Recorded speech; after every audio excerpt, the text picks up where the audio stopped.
ഇരമ്യ പ്രവാചകന്റെ പുസ്തകം 47-ാം അധ്യായം. ഫറവോൻ ഗസ്സയെ തോൽപ്പിച്ചതിനു മുൻപേ ഫെലിസ്ത്യരെക്കുറിച്ച് ഇരമ്യ പ്രവാചകന് യഹോവയിങ്കൽ നിന്നുണ്ടായ അരുളപ്പാട്. യഹോവ ഇപ്രകാരം അരുളി ചെയ്യുന്നു: വടക്ക് നിന്ന് വെള്ളം പൊങ്ങി കവിഞ്ഞൊഴുകുന്ന നദിയാകും.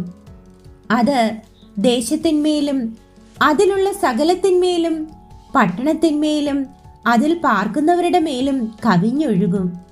അപ്പോൾ മനുഷ്യർ നിലവിളിക്കും, ദേശനിവാസികളൊക്കെയും മുറയിടും. അവന്റെ ബലമുള്ള കുതിരകളുടെ കുളമ്പൊച്ചിയും അവന്റെ രഥങ്ങളുടെ ഘോഷവും ചക്രങ്ങളുടെ ആരവവും നിമിത്തം ധൈര്യം ക്ഷയിച്ചിട്ട് അപ്പന്മാർ മക്കളെ തിരിഞ്ഞു നോക്കുകയില്ല. ഫെലിസ്ത്യരെയൊക്കെയും നശിപ്പിപ്പാനും സോരിലും സീദോനിലും ശേഷിച്ചിരിക്കുന്ന സകല സഹായകന്മാരെയും ഛേദിച്ചു കളവാനും ഉള്ള ദിവസം വരുന്നത് കൊണ്ട് തന്നെ കഫ്തോർ കടൽപ്പുറത്ത് ശേഷിപ്പുള്ള ഫെലിസ്ത്യരെ യഹോവ നശിപ്പിക്കും. ഗസ്സയ്ക്ക് കഷണ്ടി വന്നിരിക്കുന്നു. അവരുടെ താഴ്വരയിലെ ശേഷിപ്പായ അസ്കലോൻ മുടിഞ്ഞുപോയി. എത്രത്തോളം നീ നിന്നെ തന്നെ മുറിവേൽപ്പിക്കും? അയ്യോ യഹോവയുടെ വാളേ, നീ എത്രത്തോളം വിശ്രമിക്കാതെ ഇരിക്കും?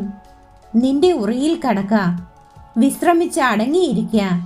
അസ്കലോനും സമുദ്രതീരത്തിനും വിരോധമായി യഹോവ കൽപ്പന കൊടുത്തിരിക്കെ അടങ്ങിയിരിപ്പാൻ അതിനെങ്ങനെ കഴിയും?